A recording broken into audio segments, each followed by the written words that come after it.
Hello guys, আমি আবার চলে এসেছি তোমাদের সামনে একটা নতুন ভিডিও নিয়ে। তো চলো দেখতে থাকো। তো এখন আমি ঘরে আছি, একটু পরেই মাকে নিয়ে যাব মন্দিরে। তো আজকে কি বলো তো, আজকে হলো নীল পুজো। প্রত্যেক মারা ঘরে ঘরে সন্তানের জন্য এই উপোস করে থাকে। তো এই দেখো মন্দিরে চলে এসেছি মাকে নিয়ে। ওই দেখো মা ওইখানে দাঁড়িয়ে আছে। আর দেখো মন্দিরের চারিপাশটা কত সুন্দর। এই যে এটা হলো পুজোর থালা। এই যে মা এখানে বসে আছে, ওইখানে যজ্ঞ হচ্ছিল, যজ্ঞ হওয়ার পরেই পুজো শুরু হবে। এই দেখো যজ্ঞ হচ্ছে।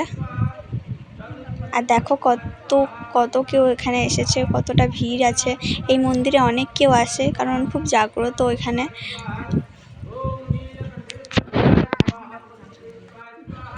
এখন যজ্ঞ হচ্ছে, 2-3 ঘন্টা ধরে এখানে যজ্ঞ হয়। তো আমরা শেষের দিকেই এসেছিলাম, অনেকক্ষণ ধরে অনেক কেউ বসেছিল। দেখো এখানে কত কেউ বসে আছে। তো এইবার শুরু হলো পুজো। সবাই পুজো দেওয়ার জন্য ভেতরে ঢুকেছে। আর এই দেখো বাইরেটা কতটা সুন্দর লাগছে দেখতে, মন্দিরের বাইরেটা। এবার লাইন দিয়ে দাঁড়িয়ে আছে, সবাই একে একে পুজো করে নেবে। তো ভেতরে সবাই পুজো করে নিচ্ছিল, আর আমি কিছুক্ষণ বাইরে বসেছিলাম।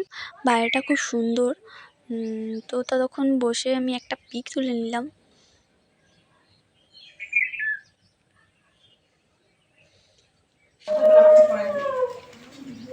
তো তোমরাও দেখো পুজো।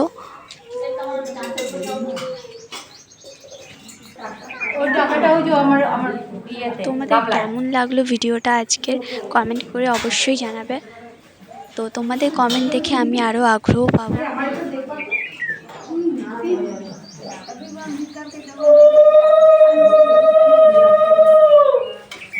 দেখো সবাই মন দিয়ে কি সুন্দর করে পুজো করছিল বাবা ভোলেনাথের।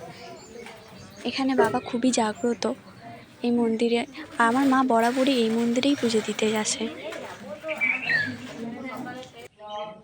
তো এবার সবার লাস্টে সবাই পুষ্পাঞ্জলি দিচ্ছিল। তো আজকের ভিডিওটা এত দূরই, আবার দেখা হবে নেক্সট ব্লগে। তোমাদের যদি ভিডিওটা ভালো লেগে থাকে লাইক শেয়ার কমেন্ট করতে একদম ভুলো না। ওকে বাই, সবাই ভালো থেকো।